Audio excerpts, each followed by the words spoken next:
Moi ben, todo moi ben.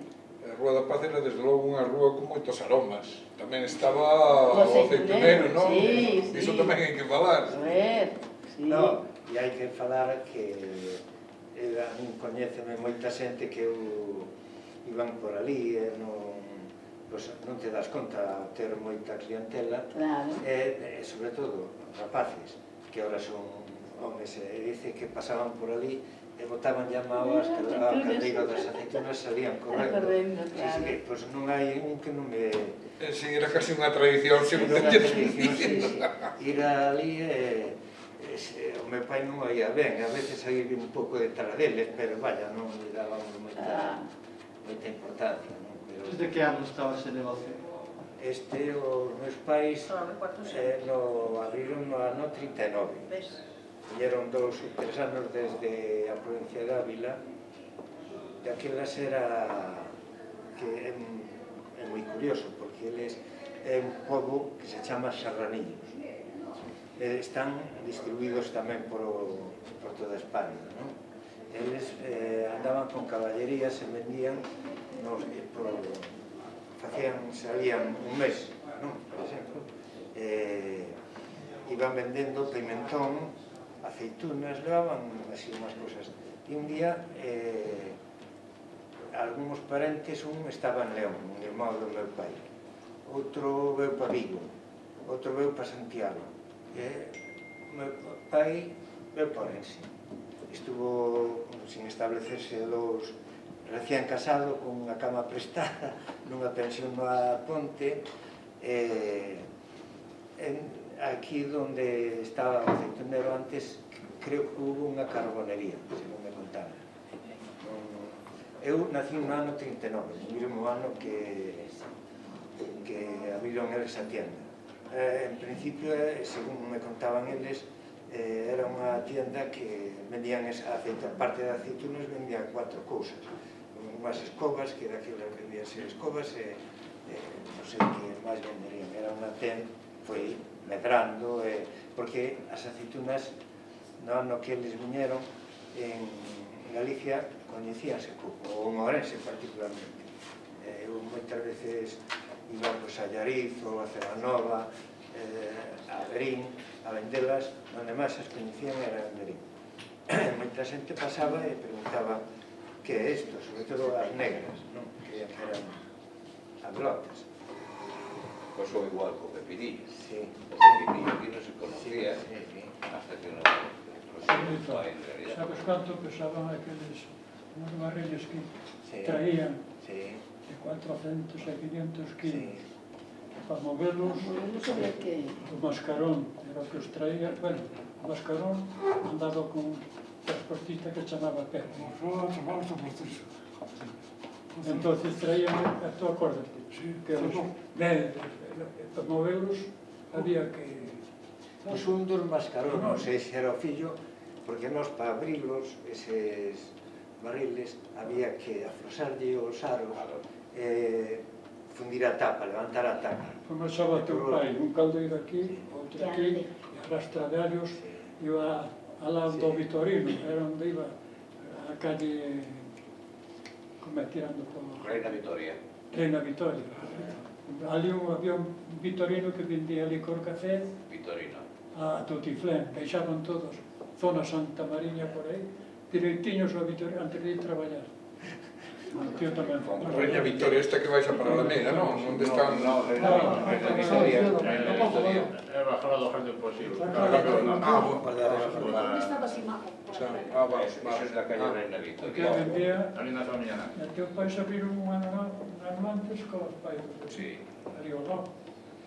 Iso foi o que me contaron daquilo. Sí. E o meu pai e a miña nai axudoulle moito. Pero era, teu pai tamén era, Moi vividor, baixaba, o sea, xa cando estaba abaixo, chegaba abaixo, que chega a Teresa, estaba o señor Pepe, quiosco, baja, quiosco, o chicha, quiosco, Despois que temos vendimos aquí moito na bacalao, verdad, Pepito?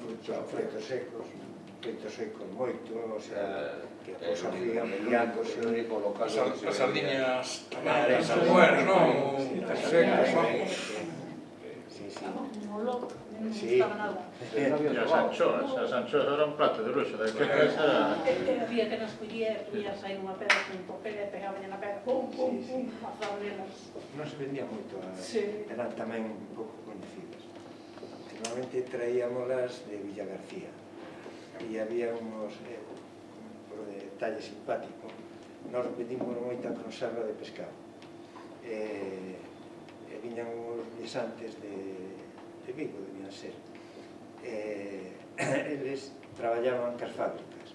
Entonces, o meu pai encargáballe que trouxeran 2 ou 3 tabales, chámanse tabales ese redondo, non?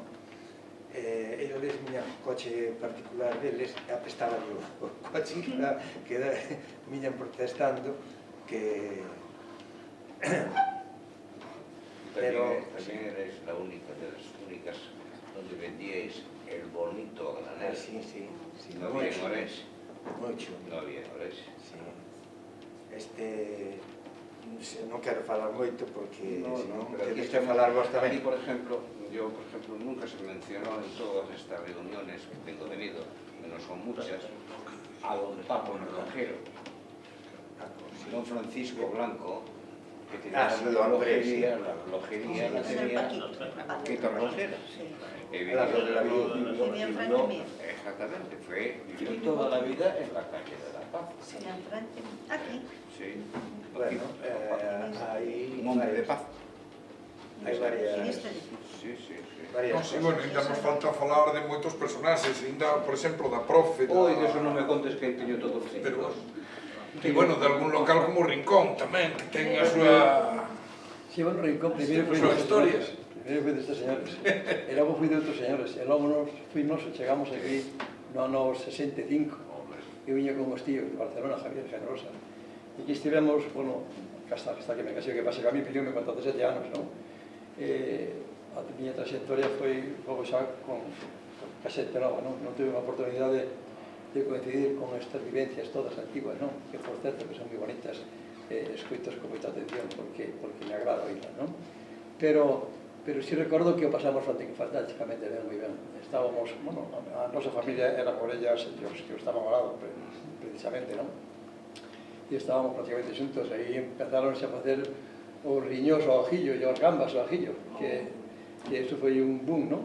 E xa digo, pasámoslo ben. Logo eu derivé un pouco porque a miña trayectoria foi tamén musical, eu viña de Barcelona a facer cine, incluso, e aquí metíame a facer música e canto, e metíame xa en orquestas, e bueno, derivé un pouquinho do que é o cotidiano diario, non? Pero sí que me encantou estar na calle. Eu son da calle todavía, ainda que non vivo nela. A miña calle é a calle da Paz. Aí teño os meus millores amigos de sempre. A mellor xente onde mellor o pasei, verdad? Que xente de entonces, de 17, de 20 anos, que vallemos moitas trastadas, porque, sobre todo, no principal, os que vallemos as peores trastadas desde arriba, esas barbaridades todas vallemos as nós, non? Pero, bueno, todo con cariño, non? Nunca... Bueno, algunha desas trastadas tamén merecen a pena ser contadas. Eu a verdade é que aquí non facía trastadas, eu facía trastadas, me acordo algunha, no cine da Guarda, cando me levaban ali de vacacións, que estaba bastante máis libre. Pero creo que aquí tamén se fixeron algunhas memorables que tamén merecería a pena relatar. Poden ser relatadas. O peripete, vamos, que volvíades todo. Sí, se poden dicir, pero son moi brutas, eh? Bueno. A verdade, porque estar o principal cheo de xente, non? E desde arriba, poderse a mesa encima de traballar, eso é catastrófico, non? Claro, despois viña atrás de nós, claro, ya andámonos fora rapidamente, non? E cousas peores, porque os ventiladores andaban funcionando como funcionaban, e muchas veces levaban algo que non se pode decir, pero sí, levaban máis de unha vez, non?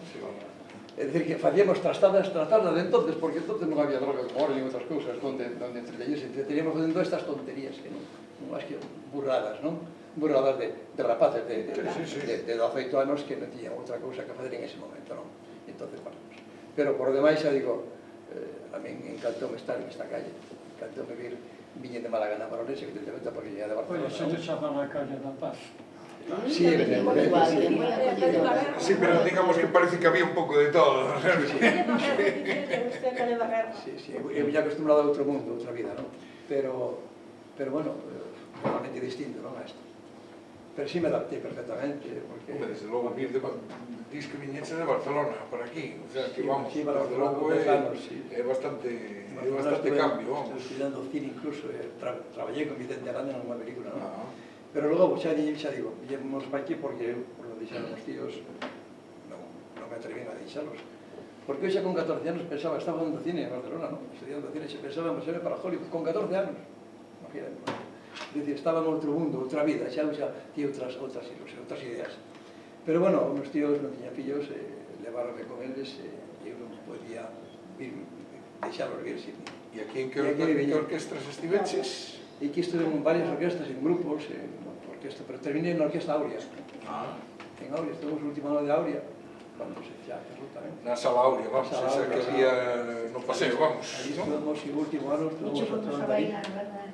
Pois vamos, estuvimos Cudego, non? Esa tamén é unha historia que merecía ser contada, pero bueno, digamos que aquí non cabe tanto. Pero vamos, Esa é unha historia fermosísima. La coleta camino. Digna de contar e digna de que a xente escoite. ¿Recordaste a David Salvatería?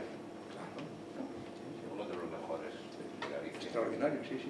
Sin tener idea de música. No sabía música, pero madre mía, cómo tocaba la batería. La mejor batería de Galicia, quizás. De Galicia. Mira, yo estuve en una cena en Madrid y era un jueves santo y cerró al acabar la sala estaba una orquesta de mujeres, en este momento no me acuerdo el nombre, Olga Guillot. No. No era Guillot. No, Olga Ramos. Olga Ramos. Sí, sí. Bien, y entonces dijo, vamos a cerrar la puerta. Y se quedan ustedes aquí nada más, aquí no entra nadie más. Y entonces nos empezó a preguntar a cada pareja que estábamos de dónde éramos, me refiero a Lauria, ¿no? En este caso no tiene nada que ver con la calle de La Paz. Y entonces dijo, ¿dónde son ustedes? De Orense. Y dijo, Auria, la mejor sala del norte de España de los años 60. Y una de las más bonitas de España de siempre. Era preciosa. Preciosa, preciosa. Perdón, falando de salas de fiestas, Manolo, salas de fiestas e cafés teatro, contáronme que moitas completistas que chegaban a Ourense na posguerra, nos anos 50, que chegaban mortas de frío e de fame, iban a cenar moitas veces a Orellas. E despois iban ao ambigudo principal a tomar o licor café. Conta algo disso. ¿Te acuerdas? Sí. Yo no sabía eso. Cuando viñan, sí, a Bilbaína. Sí, la Bilbaína viñan a cenar a Orellas e despois iban ao ambigudo principal. Sí, e Paquita Rico, así, todos. Tiñan frío e viñan a tomar o licor café. Pepín. Estaba Navarro Pepe, quedou pouca sousa coa chorrera de aí. Exacto, sí, sí. E íbamos máis polo Pepe, porque éramos da pandilla. Salíamos dali e íbamos a facer o recorrido. Ah, el Pepe de la Bilbaína, ¿te refieres? Pepino. Sí. E logo as artistas alá no fondo de toda a esquerda. Viñan con dos Collían mozos. 3 ou 4 nada máis. Viñan con dos mozos. Claro. Sí, hombre. Y normalmente se alojaban en la Casa Concha en Santo Domingo. As conchas, O sea que esto non ven a la calle da Paz. Era a continuación, claro. No, bueno, pero digamos que a Rúa da Paz funcionaba un pouco como punto de unión. Sí, sí, sí. Estas eran, sí, lo que dicen, que venían a las orejas, venían aquí, se hacían luego su espectáculo y luego a la noche, pues el alojamiento era la Casa Concha que Sí, estaba... pasaron por aí moitas artistas. Logo tiña a direita, a casa de o sitio da